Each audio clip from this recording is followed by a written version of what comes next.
I'm Lilli Daus, and this is Grand Voyager. In this series, I travel the world to discover incredible places filled with culture, luxury, and adventure. Along the way, I meet the people, taste the flavours, and experience the moments that make each destination unforgettable.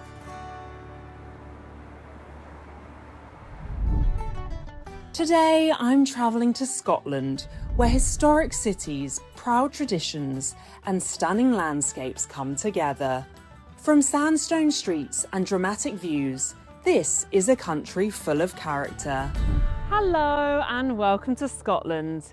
In this episode, I'll be exploring its wild beauty, timeless heritage, and of course, vibrant culture that makes this country the muse for many storytellers.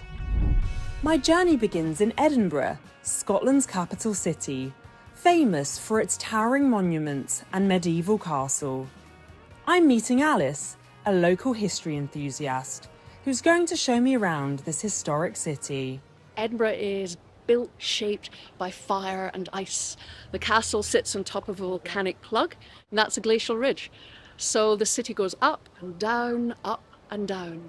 Edinburgh really is a small city, big personality, a lot of dramatic scenes, but it's very, very easy to explore. We begin our walk through the city. With its tall buildings and courtyards, Edinburgh feels like something straight out of a novel. When you look at a courtyard like this, and you've got all these little architectural details, you can see the date up there, 1587, and this gorgeous, rich yellow saffron colour. And they got this colour by mixing iron filings through the mix, just to get this lovely gold colour. It's the same colour they used on the King's Great Hall at Stirling Castle. And it's a marvellous little space. Edinburgh Castle is the city's most iconic landmark and has long been fought over by English and Scottish armies. Inside the castle walls, we explore the centuries-old defences and inner courtyards where daily life once took place. So this was a really important part of the castle. This is the heart of the castle, yes. You've got all the living things like blacksmithing, weaponsmithing, food production, and then up here, this is where the monarchs lived. Close by is the Great Hall, a medieval space with an original wooden ceiling, historic weapons, and centuries of royal history.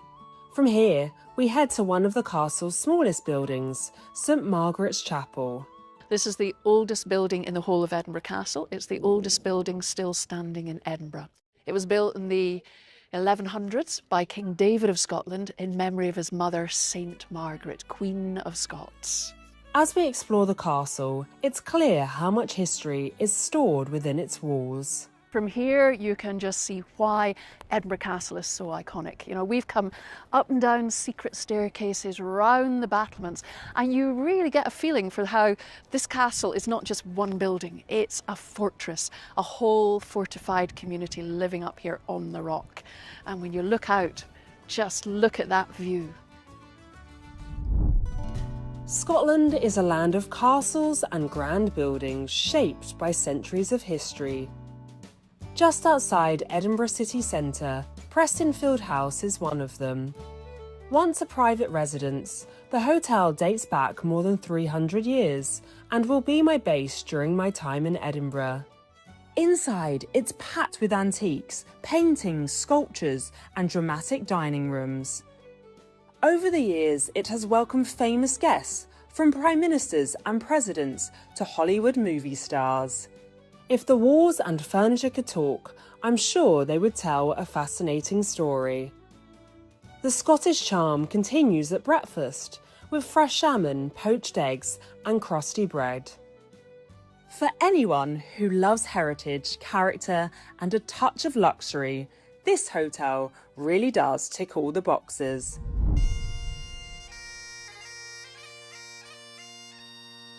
Nothing says Scotland quite like the sound of bagpipes. This instrument has been played here for centuries, often during ceremonies and celebrations, or simply to welcome guests. Today, it's my introduction to Loch Leven Castle. Hello, Mac. How you doing? What an amazing entrance for me. Oh, you're welcome, you're welcome. Oh, gosh, that looks a very hard instrument to play. It's not easy.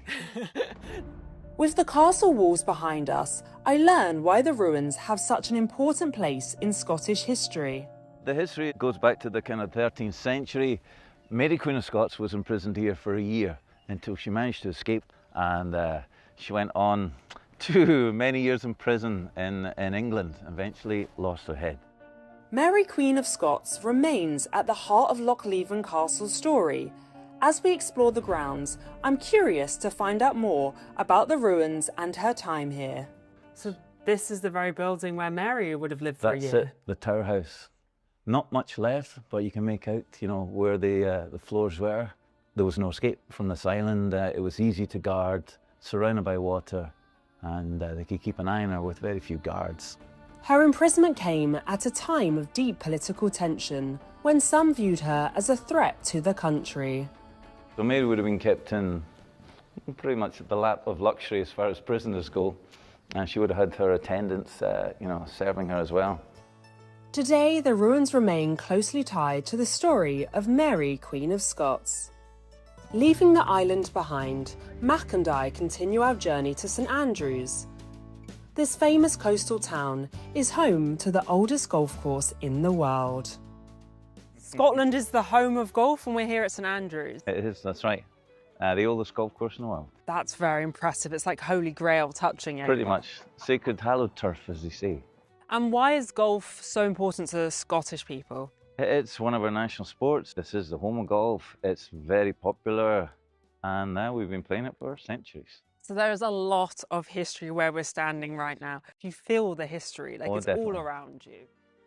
After hearing about the club's special place in golfing history, it's time to try it for myself. Mac shows me the basics, where even the simplest shots take a lot of practice. It's a fun way to experience the game, and of course, there's nowhere better to play golf than the home of golf. Back in Edinburgh, I'm in the mood for something creative, so I'm visiting a local workshop to make my own Scottish-inspired handbag. One of the instructors is helping me get started. Wow, this is definitely heaven for me, being in a handbag workshop. I've never heard of this anywhere in the world, so this is very special. We start by looking at the different sizes and styles of the bag in more detail.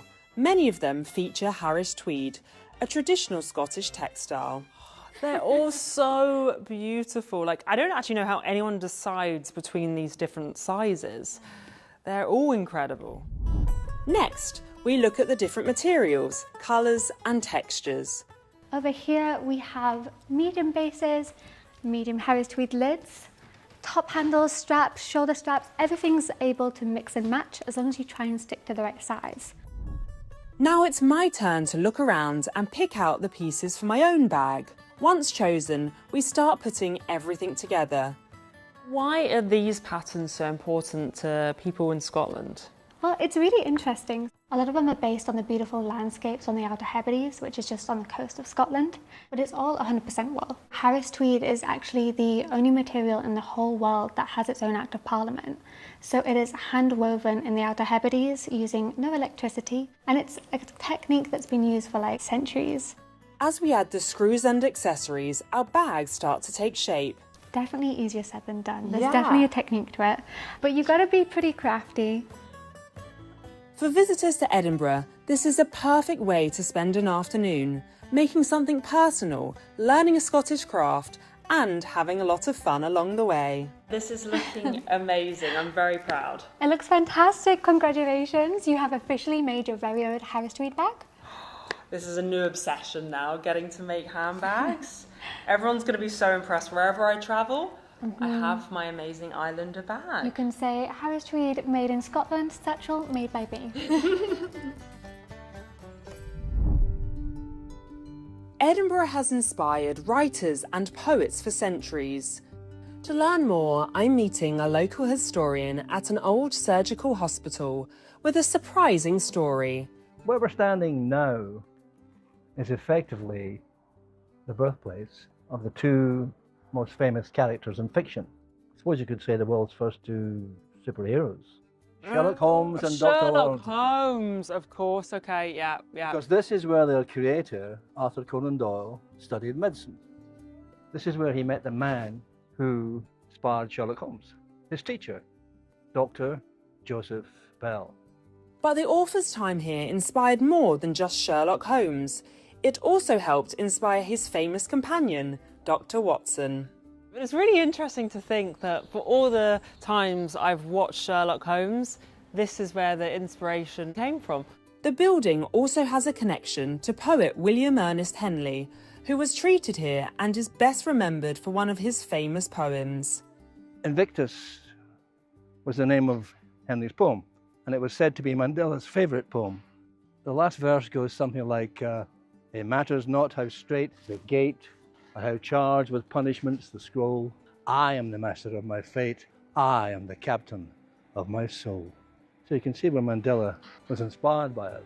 A short walk away is another stop on Edinburgh's literary trail. Can you see the Drummond Street sign?